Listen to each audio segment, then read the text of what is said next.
स्वागत आहे मित्रांनो तुमचं आपल्या यूट्यूब चॅनलवर। तर आज आपण एक नवीन मोबाईल बघणार आहे। याचे जे स्पेसिफिकेशन काय काय आहे, याच्यामध्ये कोणकोणतं की याच्यात म्हणजे काय काय वापरलेलं आहे, कोणकोणते कोअर आहेत आणि कसं याचे स्पेसिफिकेशन आहे सगळं जाणून घेणार आहे। तर लवकर व्हिडिओ लाईक करा आणि चॅनलला सबस्क्राईब केलं नसेल तर चला व्हिडिओची सुरुवात करूया। तर मित्रांनो, हा जो मोबाईल आहे याचं नाव सांगतो ओप्पो फाइंड X7 5G हा मोबाईल आहे। याच्यामध्ये कोणचं ओरिजिन आहे, कोणचं प्रोसेसर सगळं बघणार आहे।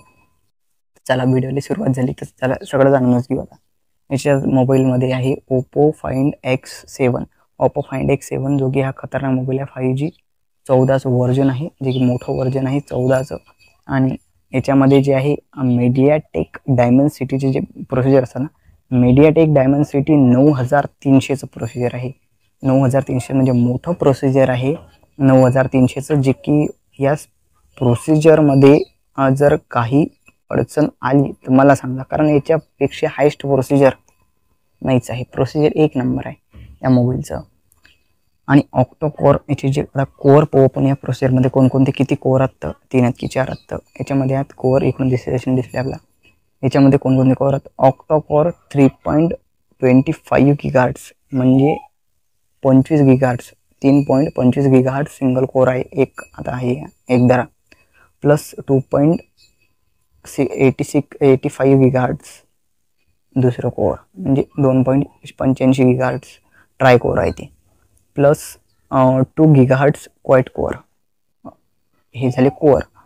आणि प्लस क्वाइट कोअर आहे याच्यात, असे हे म्हणजे 4 कोअर आपण म्हणू शकतो। 4 कोअर याच्यामध्ये अवेलेबल आहेत या प्रोसेसरसाठी। डायमेन्सिटी 9300 मीडियाटेकसाठी, जे की चांगले आहेत। हे 4 कोअर आहेत त्याच्यामध्ये।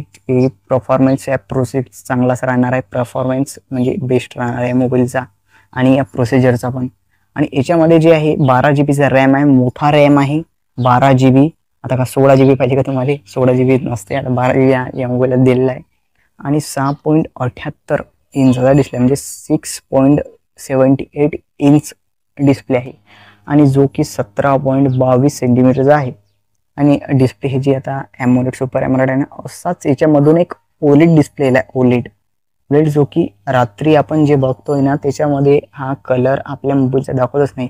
जसं की आपण अशी स्क्रीन अशी ठेवली आपल्या पुढे, असं दिसते आपल्याला की ते ठेवेल आहे वस्तू, असं दिसते आपल्याला। ओलेड हा डिस्प्ले असा आहे।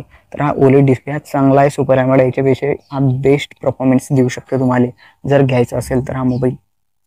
आणि याच्यामध्ये आहे ना जे किती पिक्सलचा हा दाखवू शकते तर ते आपण बघणार आहे आता। 1264 मल्टिप्लाय बाय 2780 पिक्सेलपर्यंत हा दाखवू शकते, जे की चांगली क्वालिटी आहे। फुल HD प्लस आहे हा डिस्प्ले। आणि आता रिफ्रेश करताना मग तर अटकेल नाही पाहिजे, डिस्प्ले चांगला आहे, सगळ्या गोष्टी चांगल्या आहे, प्रोसिजर चांगला आहे। मग 120चा रिफ्रेश रेट दिला आहे, गोरिल्ला ग्लास प्रोटेक्शन सुद्धा दिला आहे याच्यामध्ये। 120चा रिफ्रेश करताना काहीच अडचण येणार नाही। आणि याच्यात जे बेनलेस विथ पंच होल डिस्प्ले म्हणजे डिस्प्लेमध्येच कॅमेरा आहे, त्याचं काही अडचण नाही आहे। इन्फॉर्मेशन तर दाखवूच राहील तुम्हाला, मोबाईल पाहून घेता तुम्ही। आणि झालं याच्यात आहे ट्रिपल कॅमेरा सेटअप, 3 कॅमेरे आहेत, 1 2 3। 3 कॅमेरे कोणकोणते आहेत, एक आहे 50 मेगापिक्सलचा, जो की 50 मेगापिक्सलचा कोणता वाईड अँगल आहे, ते प्रायमरी कॅमेरा आहे तो 50 मेगापिक्सलचा। आणखी एक दुसरा पण आहे 50 मेगापिक्सलचा, अल्ट्रा वाईड अँगल देतो तो।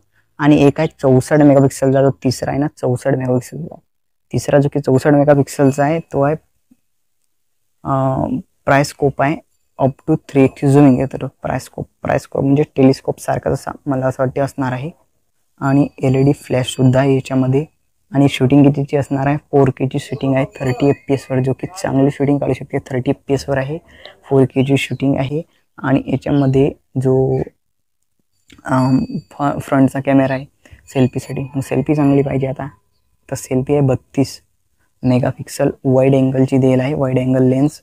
आणि सेल्फी सुद्धा 4K ची आहे मित्रांनो, हे प्लस पॉईंट आहे। 30 FPS वर रेकॉर्डिंग आहे। आणि हा छोटे सिम कार्ड असतात नॅनो, आता तेच मोबाईलात बसू राहिले। 5G इंडिया सपोर्ट आहे, आणि 5G इंडिया सपोर्ट असल्यामुळे चांगलाच मोबाईल आहे। आणि 5000 mAh ची बॅटरी आहे याच्यात, 5000 mAh ची बॅटरी आहे। आणि चार्जर आहे की नाही 100 वॅटचा दिला आहे यानं, सुपर वॉकचं चार्जर दिला आहे, सुपर फास्ट चार्जर दिला आहे, जे की टाईप C आहे। आणि 100 वॅटचं चार्जर म्हणजे एखाद्या घंटाही नाही लागेल, अर्धा घंटा चार्जिंग। आणि 5000 mAh ची बॅटरी म्हणजे दिवसभर उतरणार नाही मोबाईलची चार्जिंग। 5G इंडियाचं वर्ड आहे. 256 GB इंटरनेट स्टोरेज आहे. नॉन एक्सपांडेबल येणं दिलं आहे. एक्सपांडेबल पाहिजे असते पण 256 असतं भरत नाही आपल्याच्यानं. आणि डस्ट रेजिस्टंट वॉटर रेजिस्टंट दिलं आहे. मोबाईल बेस्ट आहे. आणि याच्यामध्ये एकच फक्त हे आहे की याच्यात 100 वॅटचं चार्जर आहे. सुपर फास्टेस्ट चार्जर आहे. हे की चांगलं आहे. तर असेच व्हिडिओ पाहण्यासाठी, नवनवीन व्हिडिओ पाहण्यासाठी आपल्या व्हिडिओ लाईक करा आणि चॅनलला सबस्क्राईब